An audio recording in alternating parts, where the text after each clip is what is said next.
Good evening, everyone, as we welcome you back to some of this Wolverine way here on this sunny Wednesday afternoon. I'm your announcer or broadcaster today, Bryce Williams. And on a real quick note, we're going to have a moment of silence for our fallen teammate, Brady Struve, as he has surgery tomorrow. So with that, we'll have 3 seconds of silence for him.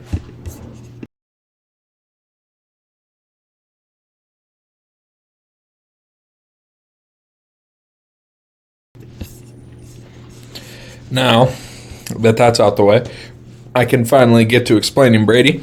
Brady, he's a pretty first in, not last out guy. Probably first in, first out guy. Yeah, that's Brady Struve. He has his knee surgery tomorrow. ACL repair, and going off of that, he actually has the Wolverines record most amount of ACL surgeries. Then now going to be 4, already breaking his previous record. Most amount of games watched from the couch at about 16, crazy number, also a state record. And most amount of games as part of a team without ever playing. He's gone 32 games while being on the roster and never playing. So it's a record. I mean, it's a record. But more onto the serious note, we'll get right into this. Wolverines played the Alta Aurelia Warriors in Alta on Friday night, which I got to attend that as a fan. Thank you to the Wolverines football team for treating me to a pretty good game. Would have been nice if Will would have moved his hands out of the way and Derek could actually kick, but that's just Will Stout. But no, 34-33 double overtime win. You got to be happy with it. Although I said it was a must-win game before, and I still do believe that game cost the Wolverines their season. Technically, it's still open. They got a tough Wolverine game, or a tough HMS game coming up, which the amount of disrespect coming from HMS here is wild. I mean, look at that thing. I mean, tried to change my password to the Wolverines, but Gmail said it was too weak. You know what's too weak? Your guys' defense last year. You let the 2023-24 Wolverines put up 29 points on you. That offensive line, I've never seen something more uncoordinated in my life. I swear to God, I can read coordinates in Minecraft better than their coordination on the line. Anyways, this is outrageous. They're talking like it's that they're 5A playing a 1A team. No, buddy, it's 2A schools that are going to get, or one of them's losing 50 points in round 1. So I don't. Congrats, I guess, James Gellerman. I'm like, what? But we'll switch over to the stats. Screw HMS, get them out of here. We'll start off with the Warriors stats. Meat riding. No, this episode isn't meat riding. I will say some good things about the Warriors because stats don't lie, but I'm going to focus main point today on the Wolverines. Both teams came into this last game 0-4, so whoever won stays alive. No one's technically eliminated, but you just further yourself. Now, we'll start off with the Warriors stats. Camden Reinhardt, the quarterback for Alta Aurelia, he went 5 for 8, 44 yards, a touchdown, and a pick. You're wondering, they scored 33. Their ground game was pretty good. Yeah, it was. He had 24 carries on the ground, 64 yards, which that wasn't the big part of this running game. Hayden Garlow was 16 carries, 115 yards, and a touchdown. Now, you'll see here is Peyton Meyer had 4 rushes for 54 yards. He also had a catch for 4 yards on top of that. But you're wondering how those 3 guys each have a good amount of yards. They run triple option. I mean, triple option is the definition of I can't run an offense the right way, so let me just throw everything at the wall and hope it sticks. That's really triple option. It means you're bad. You just need to maneuver ways and be blowing the phone up. Paraphrase. Now with that, it's tough to stop triple option no matter what because there's three guys that you got to worry about. Reinhardt, quarterback, Garlow, and then Sleezer. He was something to worry about, but Sleezer had 4 catches, 40 yards, and 6 rushes for 24 yards. First game off injury. He's a great player. I mean, I'd say he's probably maybe the best defensive player in this War Eagle Conference for football, or district, whatever it's called for football. Up there with Jordan Jennings, of course, and some other players that I don't care to name because they're not South O'Brien. But Sleezer, big dude. He's pretty much Jordan Jennings, but add on a cowboy collar, and has a team that will let him do whatever he wants. Which I guess Jordan does too, but Jordan needs to be shooting some more gaps. That's what I'm saying. Put me as coach. Jordan's coming down 120 miles an hour every play. I don't care if he misses it, because if he hits them, guess what? That buddy's CTE, Tua Tagovailoa. Shout out Aaron Hernandez.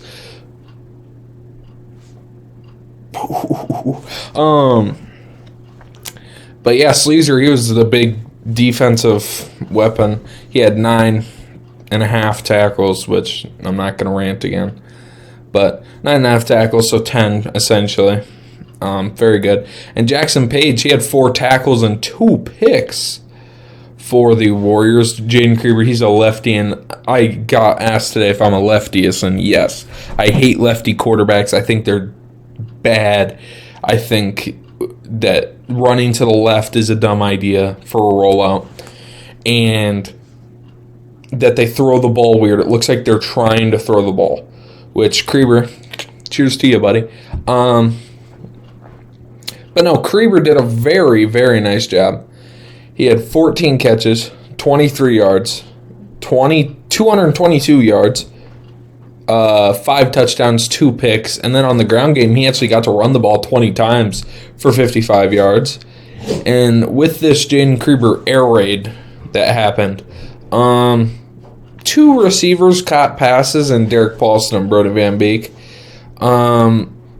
Let's just say Brody Van Beek had 2 of those catches and had 30 yards. So using the math there, Derek Paulson had the game of his life in any sport. 12 catches, 192 yards, and 5 touchdowns. I mean, that's a 60-some point fantasy game, which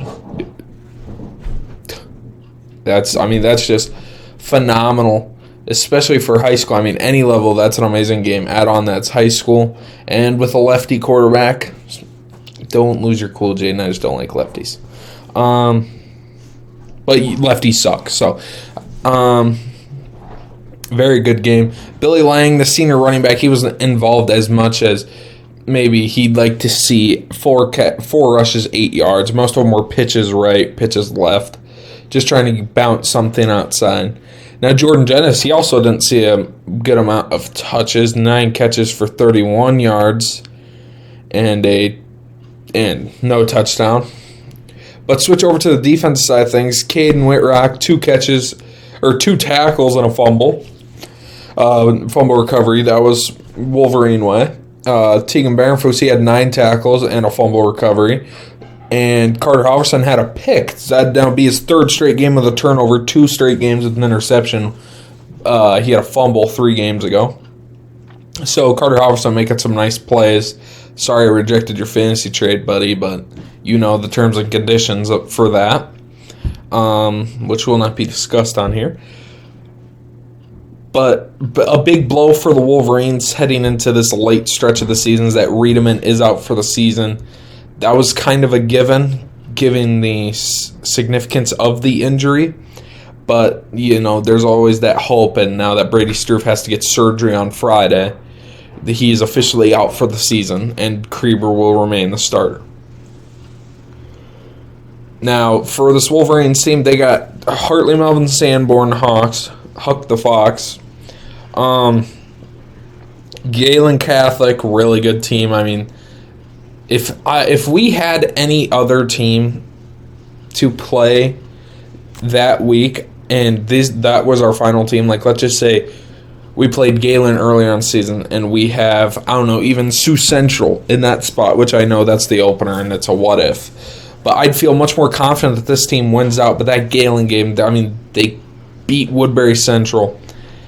It's going to be a tough game, and I really think that's a film game. But the Wolverines, the sad thing is that with 3 games left on the schedule, you have to win out to be eligible for the playoffs.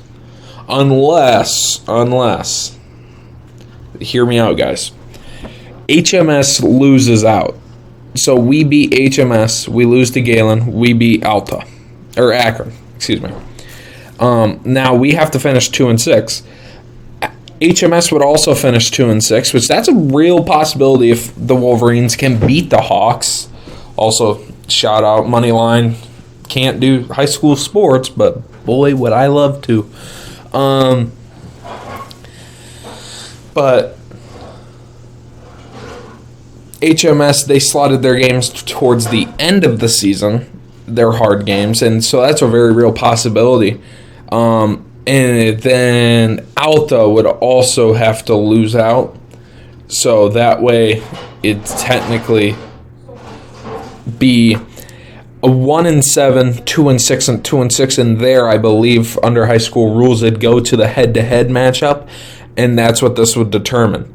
Now, if Alta cracks off another win, they would get the spot, assumably, because HMS, some caveat to the rules, because Alta beat us and we beat HMS, although HMS technically beat Alta. So it's the rules. It's like that week 18 now, or that 163rd game in baseball. It's just, if this team wins and this team loses due to this stat, they make the playoffs. No, just have them play head to head. Come on, man. What are we doing? But no, this offensive line for the Wolverines, I told Teagan himself last week that I think he's done a really good job throughout the season. I didn't have high expectations, really. Not that he's a bad lineman, just his size and his frame. I didn't really think that was a lineman material, but he's done a good job managing. Same thing with Caden Whitrock. Caden Whitrock's done a pretty good job when he's been out there. Ashton Hunt's muffed a few snaps, but, that goes both ways, I guess. Doing a pretty good job out there. Javen Miller, of course, always going to be the heart and soul of this Wolverines team. At least for these final 3 games. And then Brennan Billick, he's going to be Brennan Billick. He'll let Brady Reedman get hurt. And then still say it's not his fault. But news to you, Brennan, it is. That is your fault. You picked up the wrong guy. Oh, Jaden Krieber's back there. He should be blocking him. He's a running back. I don't care what. Unless he's another lineman back there, you shouldn't let it get to a running back is the reason that the guy got hurt. No, it's your job. You're on the line. They're playing you out there to guard and with your life Brady Reedman, and now Brady Reedman's dead. So, Brennan, as far as I'm concerned, you have first-degree homicide charges on you. And also, screw you for answering the questions in math all the time, but whatever. Wolverines' defense, they played pretty good. It was a 21-21 game going into overtime, of course. And as much as, it doesn't say on the scoreboard, I kind of cut off the overtime aspect, at least in like a college or a high school environment where it's back and forth. Because in college, it's already hard enough to play defense 25 yards out, and vice versa. But 10 yards out, you could have a really good defense and still give up 6 touchdowns in overtime because it's 10 yards. That's just a first down for a touchdown. And Wolverines' defense didn't lose them this game. Or the Wolverines' offense didn't. The defense had some moments. But, looking for a finger to blame, I don't think there's anyone to blame. Maybe Will Stout because it hit off his hand. But he can just argue it shouldn't have gotten to that point, which, whatever. Now, circling back, Derek Paulson, he's ready. He's Jaden Leth for the Hawks said that he was going to lock him up, quote unquote. And Derek Paulson is not a big fan of that. We'll just say that. Jerry don't like that one. And won't let me load the picture, but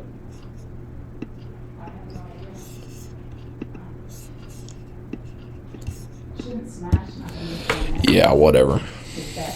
It's not going to let me load, but it's picture of Jerry. He's war ready, always. Jerry's always locked in, especially in advanced comp. He's always locked in. But as much as this is a weird thing to say, is the Wolverines found their offense. I mean, you'd think that with their starting quarterback going down, that you would be like, okay, the rest of the season is done, but they've actually found their offense doing this. They're going to be a very mixed team. Run the ball, pass, option offense, like I said, and kind of just screw it, Derek Paulson's down there somewhere type mentality, and it works. And then one of the plays on Derek Paulson, he was about 25 yards downfield, and I don't know how they didn't call it pass interference or holding even, because the dude was giving a hug, and Jerry's a pretty cool dude. Jerry would give you a hug if you need a hug. So I don't know why he didn't just ask Jerry if he was going to be hugging him, and then the ref acts like Jerry's crazy when he's just like, oh, where's the flag? And the ref's just like, whatever, I didn't see it. You're looking at it, buddy. What? Like, I was first row, and Alta seats suck. So I could barely see the play, but I mean, even I knew I could see the end of the play. That's staring at it. I mean, he's getting hugged. He can't make a play on the ball. That's the definition of pass interference. Not letting the receiver make a play on the ball because you're contracting him from doing so. Definition, and they didn't call it. So bad play by the ref there. Good thing is that they don't have to play back at Alta at all. But this defense, the defense gave up 34, of course. I'll say 21, though, because of the overtime. And that 21-point touchdown, or the final touchdown that they scored, that was on film that week, there was a glaring issue I saw in the Alta offensive line where they're going to separate their right guard and center, almost a body out. And I was just thinking, blitz someone there, but, I mean, we didn't blitz Bama blitz that gap very much. But I found out why. It's called, if your linemen aren't good enough to create the blocks, preset a block. I mean, that's genius.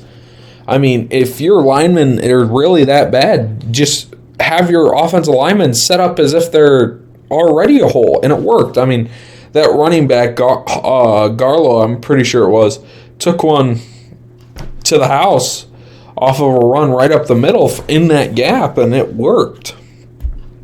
So, yeah, Wolverines must-win game here still this point in the season. And, yeah, but that will be it here as we hit the 18:30 mark in this recording. I'm your broadcaster tonight, Bryce Williams. And I hope this is a good episode. As always, give me some feedback. I'm always listening. And prayers up for Brady Struve.